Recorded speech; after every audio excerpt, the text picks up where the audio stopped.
Allez, on va raconter un petit peu sa vie. Je me lève, j'ouvre mon ordi, je lance X, je jette un petit coup d'œil, et premier post que je vois sur X, c'est un post d'Antoine Léaumont qui est en train de faire un discours, je suppose dans sa commune, ou je sais pas trop où, et je vois, on a frôlé une victoire du Rassemblement national.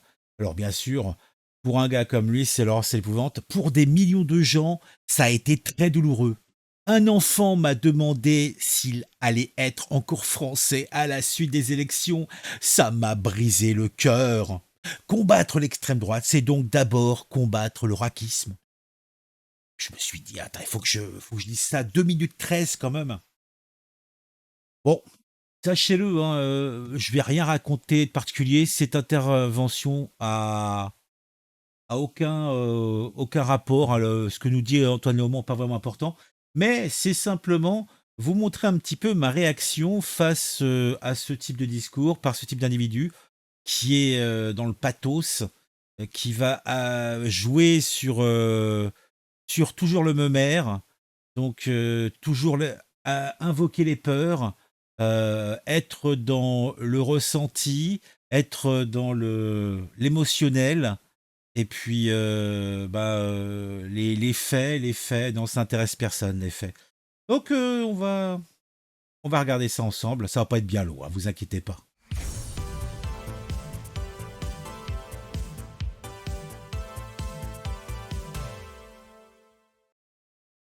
Alors déjà, tout ça est en rapport avec la dernière vidéo que j'avais faite. C'était Mediapart dérape, il classe les députés selon leur couleur de peau.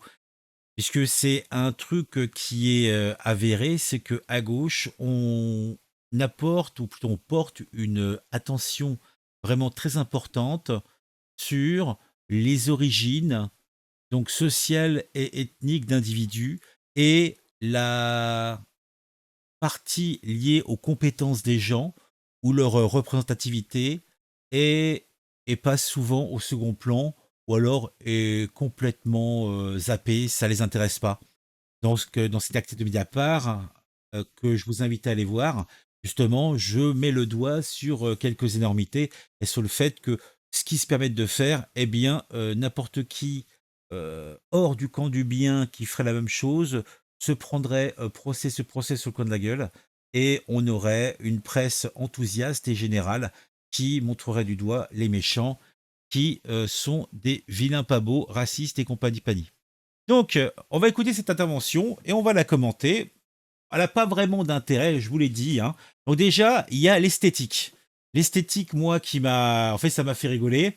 Donc, on l'a vu, c'est que le drapeau français, donc pour les événements nationaux, quand on est dans la grande représentativité, le drapeau français est pratiquement absent. Il est vraiment... Alors là, tu as des drapeaux des organisations syndicales, organisations politiques, donc de gauche. Tu as éventuellement, bon là, en ce moment, c'est la Kanaki, donc tu vas avoir des drapeaux kanak, tu vas avoir des drapeaux palestiniens. Alors pourquoi, comment, à la limite, le drapeau kanak, je veux bien, mais le drapeau palestinien, je vois pas trop. Mais là encore, c'est un petit peu, là j'ai cru lire que les gens de la LFI voulaient qu'il y ait une discussion à l'Assemblée nationale sur la Palestine et les problématiques qu'il y a à Gaza. Mais en quoi c'est pertinent et en quoi ça concerne la représentativité nationale? Je sais pas quoi.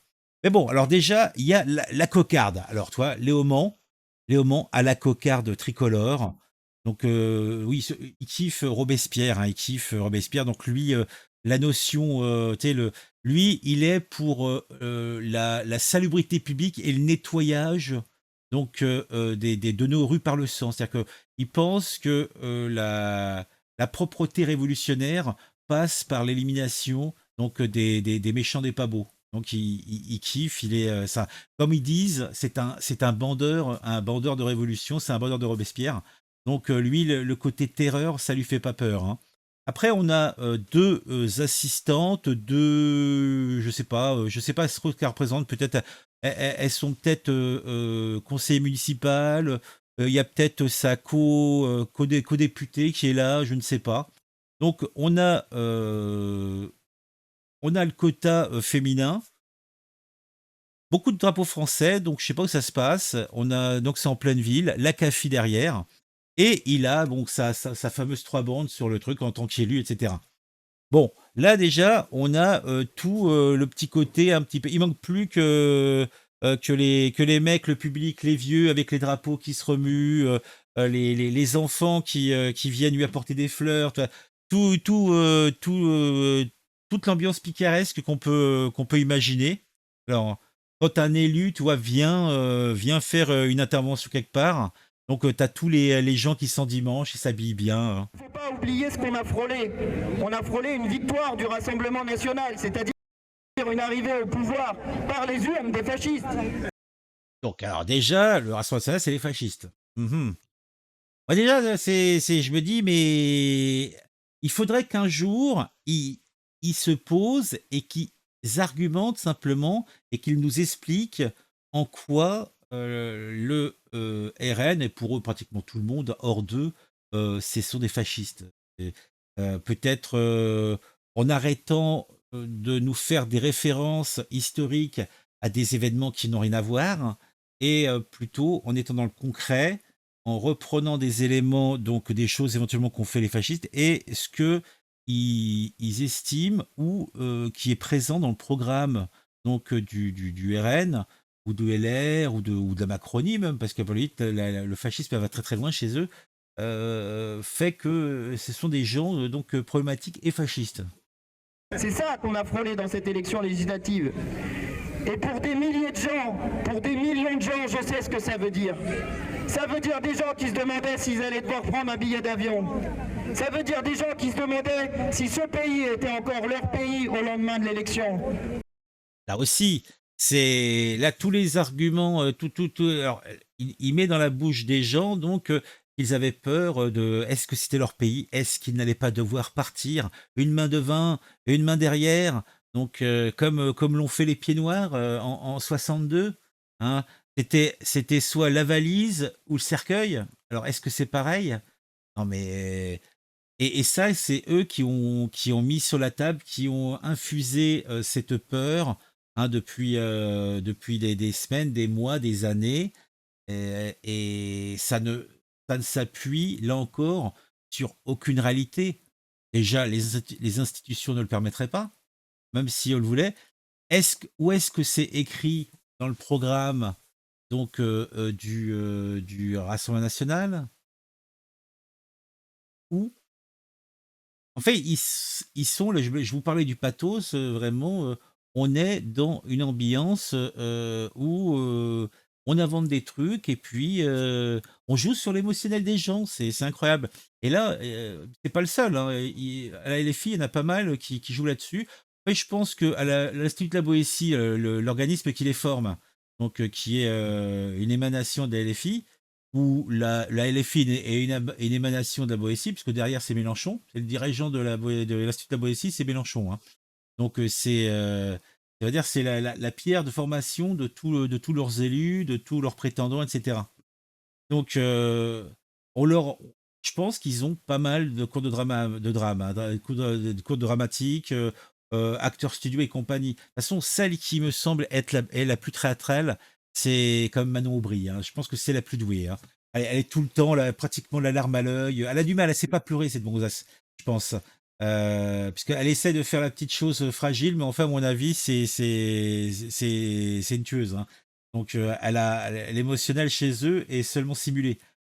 Mais ils sont dans le pathos tout le temps, quoi. Ils jouent sur l'émotionnel des gens. La logique n'a pas ou très peu lieu d'être, quoi. Et ça a donné ces petits mots très durs pour moi de Liliane, quand je suis allé juste de l'autre côté du bâtiment.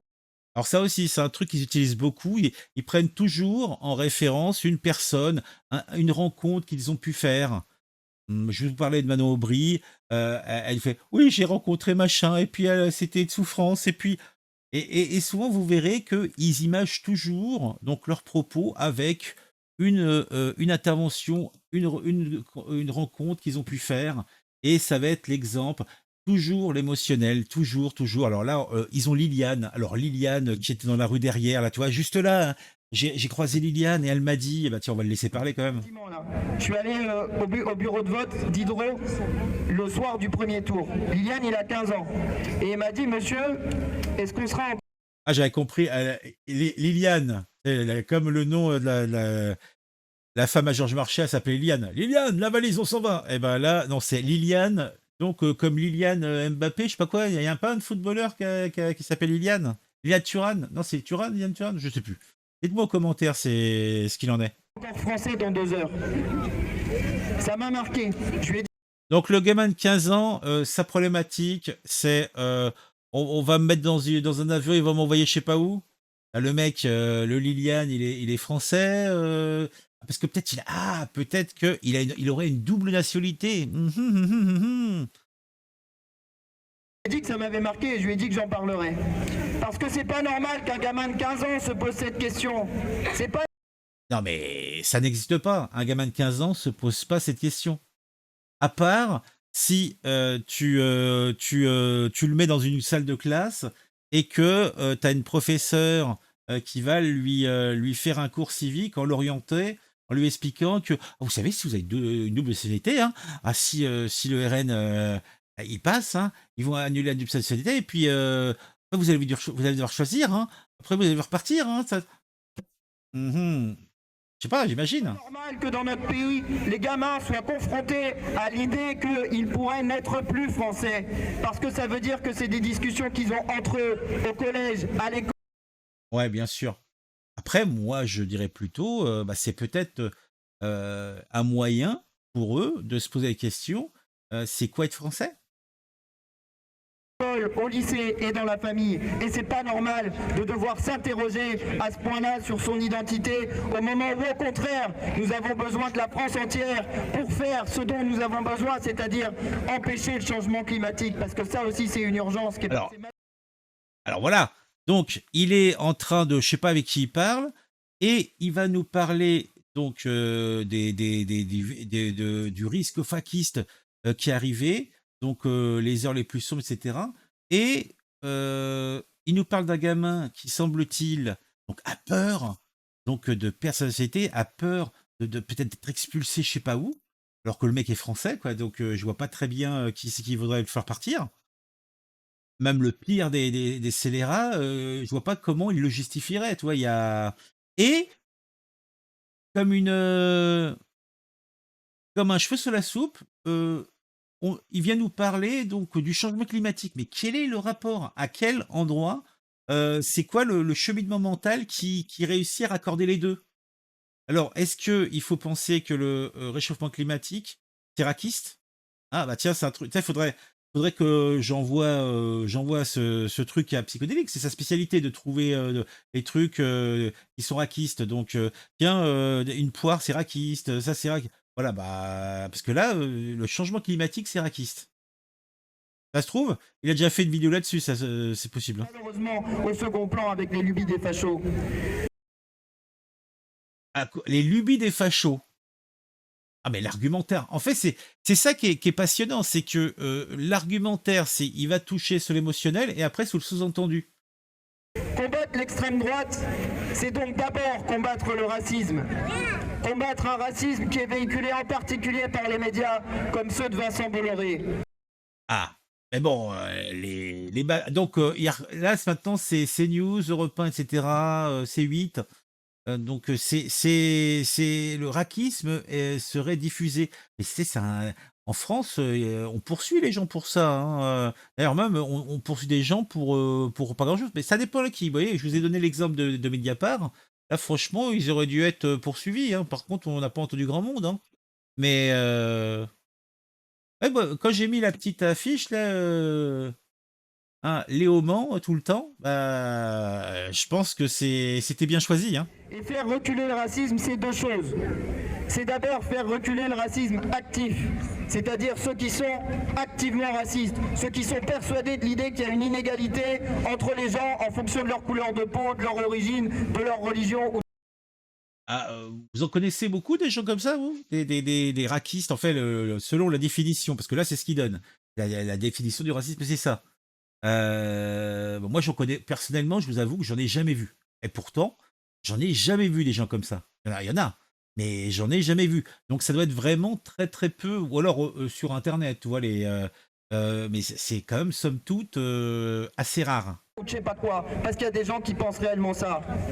Mais c'est aussi faire reculer le racisme systémique qui existe Ah, systémique. Alors c'est quoi? Alors là, ça va être l'État, etc. dans la société. Des gens qui disent je suis pas raciste, mais qui derrière disent des trucs racistes. C'est faire reculer ce racisme systémique de toutes les petites. Donc en fait, là, par contre, donc là, il est en train de nous dire que les gens qui pensent des choses, en fait, il va réussir par la pensée positive, arrêter de leur faire penser des choses.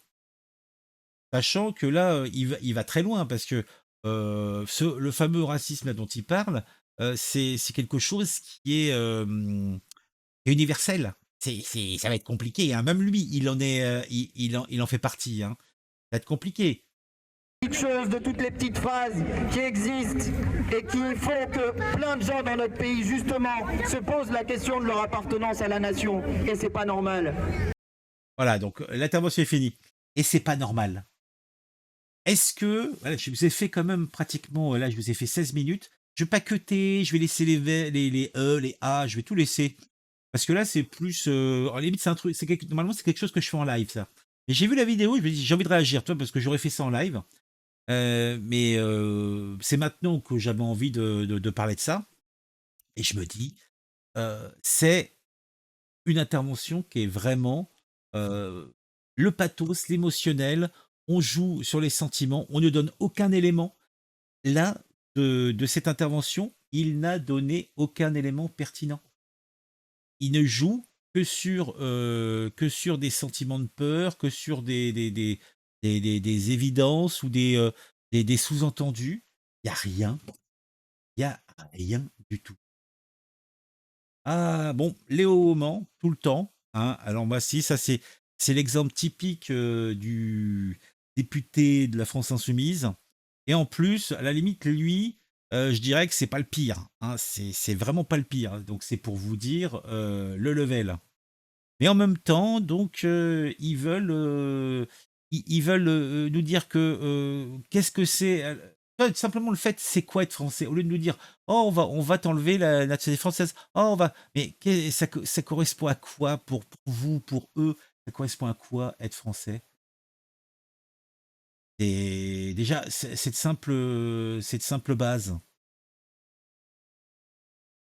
Est-ce que tu l'aimes, le pays, ou est-ce que c'est simplement un endroit où tu poses ta valise? C'est un hôtel. Voilà, c'est un hôtel. La France, c'est un hôtel.